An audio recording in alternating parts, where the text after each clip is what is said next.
Hello students, कैसे हैं आप सब? होपिंग सब अच्छे होंगे। आज आपकी बंसल मैम आपके लिए लेके आई हैं रियल नंबर्स। आज का टॉपिक होगा हमारा रियल नंबर्स। अब स्टूडेंट्स, ये रियल नंबर्स होते क्या हैं? सबसे पहले हम इसको जानेंगे। सभी रैशनल और इरेशनल नंबर्स सभी को मिला के हमारे रियल नंबर्स बनते हैं। इसके लिए मैं आपको बिल्कुल शुरू से समझाती हूँ कैसे। आप ये फिगर्स देख रहे हैं स्क्रीन पे। इसमें सबसे पहले हमारे पास है नेचुरल नंबर्स, ये वाले नेचुरल नंबर्स। नेचुरल नंबर शुरू होते हैं 1 से लेके 1 2 3 4 एज इट इज आगे चलते जाएंगे काउंटलेस इन्फिनिटी तक। 1 से लेके जो शुरू होते हैं वो नेचुरल नंबर्स होते हैं।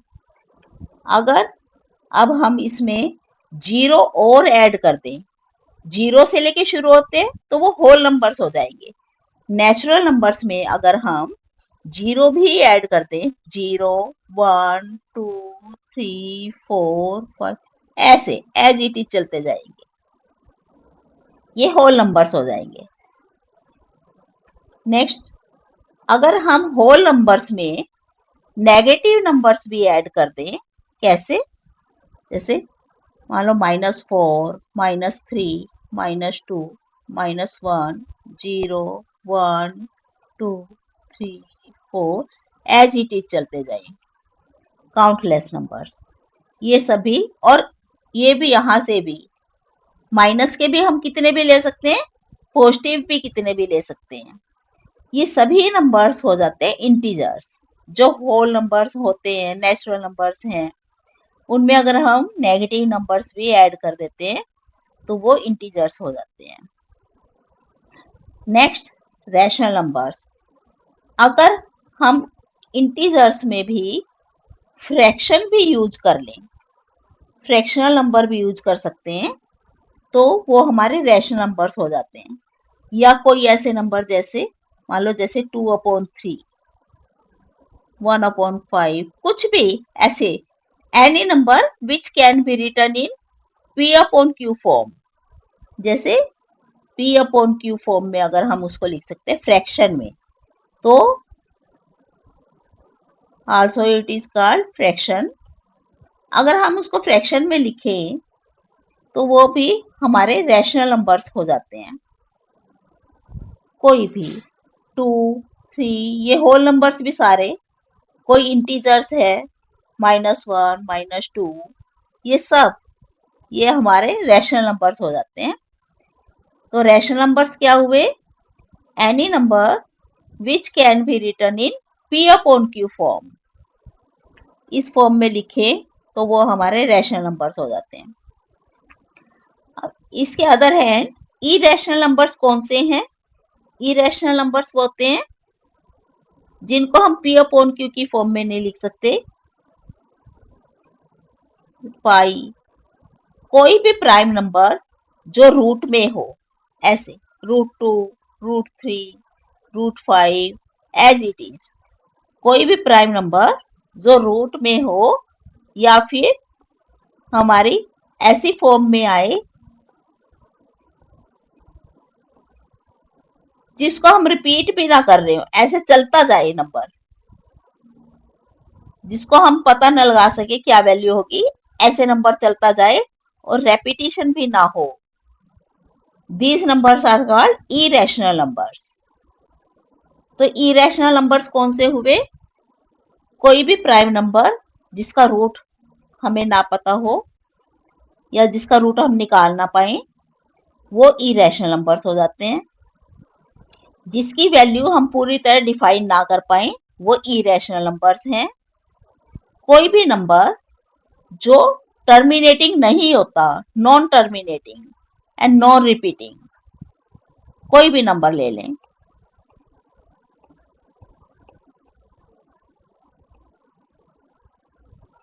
एस ये चलता जाए, जो हमारा खत्म नहीं होता, टर्मिनेट नहीं होता, वो इरेशनल नंबर्स।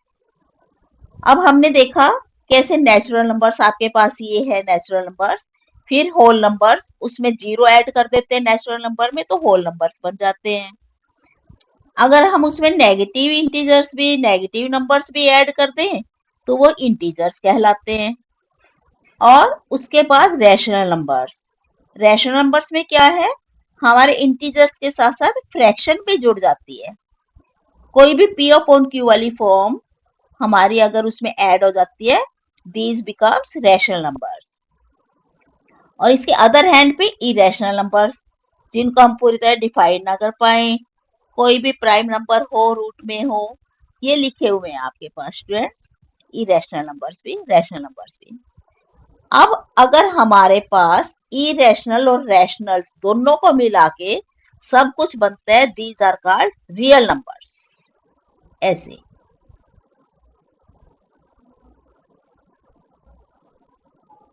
ये हमारे रियल नंबर्स बन जाते हैं। ये पूरा का पूरा रेक्टेंगल जो है, इसमें हर तरह के नंबर्स हैं, ये सभी जुड़ के रियल नंबर्स बन जाते हैं। अभी आपको ये समझ में आया होगा कि सबसे पहले हमारा natural numbers, whole numbers, integer, rational number, irrational numbers, सबको जोड़ के, सबको मिला के जो नंबर्स बनते हैं, these are called real numbers. अभी हम प्रूव करेंगे कि कोई नंबर इरेशनल कैसे हो सकता है, कैसे हमने उसको देखना है कि इरेशनल है। लेट द नंबर हम ले लेते हैं √2। हमने इसको प्रूव करना है, show that it is irrational.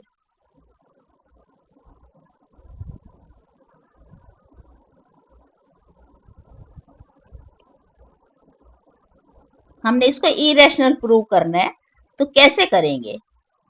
हमने ले लिया नंबर लेट, हम इसको कॉन्ट्राडिक्टरी से प्रूव करेंगे। हम ऐसे तो नहीं प्रूव कर सकते कि इरेशनल नंबर है, क्योंकि ये तो है तो इरेशनल। हम इसको कॉन्ट्राडिक्टरी से कैसे प्रूव करेंगे, हम इसको ले लेते हैं कि ये रैशनल नंबर्स है। लेट √2 इज रैशनल नंबर, कोई भी number that can be written in P upon Q form as A upon B। हमने P अपॉन Q की फॉर्म में लिखा इसको, मतलब ये रैशनल नंबर्स है। हमने इसको लिया, let √2 be a rational number where A and B are co-prime। Coprime क्या होता है स्टूडेंट्स, ऐसे नंबर जिसमें कुछ भी कॉमन नहीं होता, कोई भी फैक्टर जिसका कॉमन ना हो, दोज आर कॉल्ड को-प्राइम। तो हमने यहाँ पे लिया √2 is equal to A upon B, it is coprime numbers A and B both are coprime. अब हम इसको कैसे लेंगे, अगर √2 is equal to A upon B लिया हमने, स्क्वेयरिंग बोथ साइड,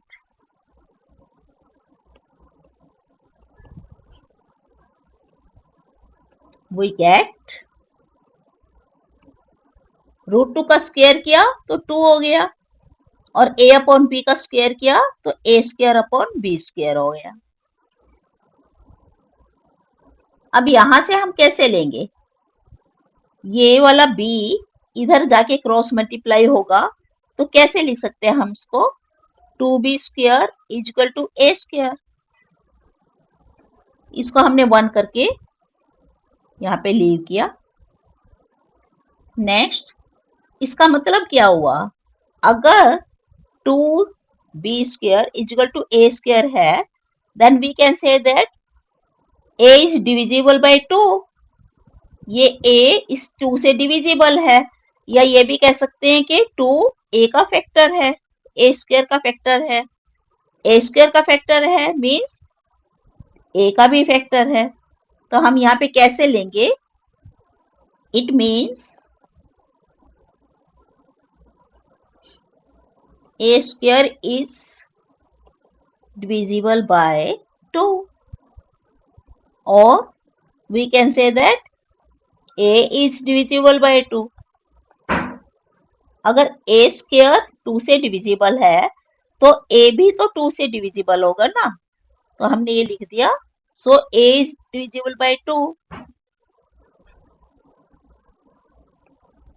और 2 is a factor of A. इसको हमने 2 करके लीव किया, इस इक्वेशन को हमने 2 लिखा। अब अगर हमने लिया 2 फैक्टर है A का, यहाँ पे हमारे पास ये आ गया, तो 2 के साथ कुछ भी नंबर लगा होगा, हम उसको कैसे कर सकते हैं?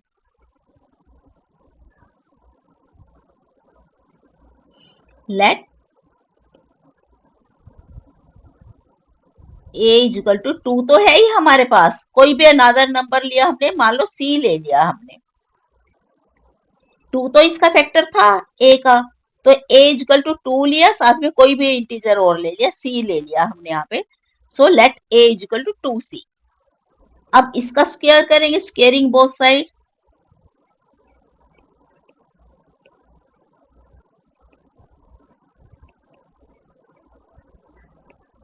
अगर A का स्क्वायर किया तो A स्क्वायर, और यहाँ 2C का स्क्वायर किया तो 4C स्क्वायर, ये बना।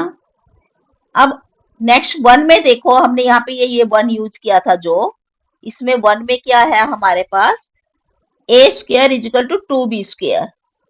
तो हम यही वाला 2 square 2B square A square की जगह यहाँ पे पुट कर सकते हैं। तो हमने कैसे लिया, A स्क्वायर की जगह हमने क्या लिखा यहाँ पे, 2B स्क्वायर। 1 से, इस 1 से इक्वेशन से हमने लिया A स्क्वायर की जगह हमने पुट किया 2B स्क्वायर, और इधर तो हमारे पास है ही 4C स्क्वायर। यहां से अगर 2 से कट करें 4 को, तो हमारे पास बनेगा B square is equal to 2C square. अब यहां देखो स्टूडेंट्स, अगर यहाँ C स्क्वायर की जगह 2 लगा हुआ है और इजिकल टू B स्क्वायर है, तो हम यहां से ये भी कह सकते हैं कि ये 2 B का फैक्टर है, जैसे हमने यहाँ पे फर्स्ट सेकंड इक्वेशन के लिए लिया था कि A square is divisible by 2, ये लिया था ना हमने यहाँ पे, it means A square is divisible by 2। इसी तरह से हम कैसे ले सकते हैं, it means B square is divisible by 2। यहाँ पे हमने कैसे लिख लिया, it means B square is divisible by 2 और B इज डिविजिबल बाय 2।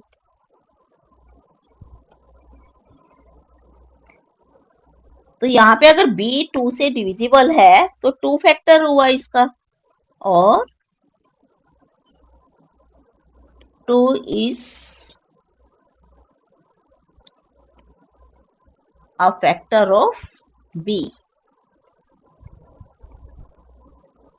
देखो स्टूडेंट्स, हमारा पहले क्या आया था, इस वाली लाइन में क्या बना था हमारे पास, 2 is a factor of A, और यहाँ पे बना है 2 is a factor of B। It means क्या हुआ, फ्रॉम 2 and 3, 2 और 3 इक्वेशन से हमें क्या मिला कि 2 A का भी फैक्टर है, 2 B का भी फैक्टर है, तो 2 इज कॉमन फैक्टर हुआ, ये दोनों का ही फैक्टर हो गया। ये 2 is common factor of A and B both. यहां से क्या बना कि 2 हमारा A और B दोनों का कॉमन फैक्टर हुआ।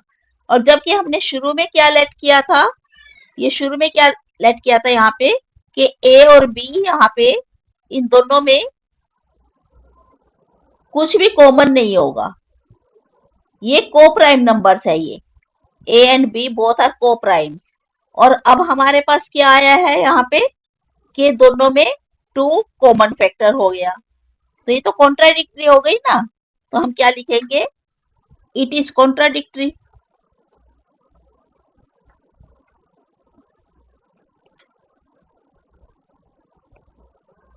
ऑफ आवर, जो हमने सपोज किया था, जो भी हमने अज्यूम किया था, उसकी कॉन्ट्राडिक्टरी होगी। It is a contradictory of our supposition.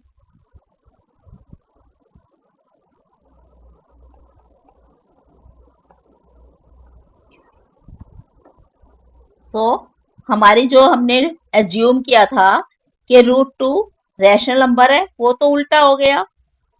इसलिए हम कहेंगे √2 रैशनल नंबर नहीं है, क्योंकि यहाँ पे कॉन्ट्राडिक्टी हुई है। हम कहेंगे सो √2 is not a rational number, or we can say that is irrational। यहां से हमने कैसे प्रूव किया इसको कि √2 इरेशनल होगा। आई होप आपको ये वीडियो जरूर समझ आ गई होगी। आप इसे एक बार फिर से देख सकते हैं। अगर आपको ये अच्छी लगी, आप इसे शेयर करना, लाइक करना और सब्सक्राइब करना तो चैनल को बिल्कुल ना भूलें। आपके लिए नेक्स्ट वीडियो में मैं आपको रियल नंबर्स के ऊपर ही बहुत सारे सम्स कराने जा रही हूँ। सबसे पहले आप इस तरह के सम जरूर समझना जैसे आज मैंने आपको दिया है। Thank you.